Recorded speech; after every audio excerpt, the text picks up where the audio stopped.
আল্লাহ তাআলা আরমানকে বাঁচিয়ে রেখেছে, রাখে আল্লাহ মা রেখে।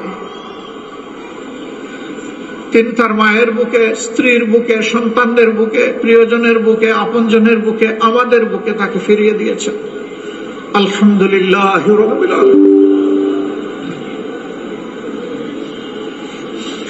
সম্মানিত ভাই বোনেরা, কি অপরাধ ছিল আরমানের, কি অপরাধ ছিল তার পিতার এবং পিতার বন্ধুদের, এই জবাব আমি দিব না, আমার আল্লাহই জবাব দিয়েছেন। ওমা নাকামু মিনহুম ইল্লা ইউমিনু বিল্লাহিল আজিজিল হামিদ। এছাড়া তাদের আর কোনো অপরাধ ছিল না।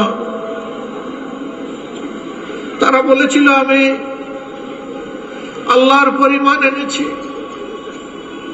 মহাপরাক্রমশালী, প্রতাপশালী, মর্যাদাবান আল্লাহ ছাড়া কাউকে মানি না। যেহেতু তিনি মহাপরাক্রমশালী, তাই শুধু তারই প্রশংসা করি, এই কথা বলাই তাদের অপরাধ।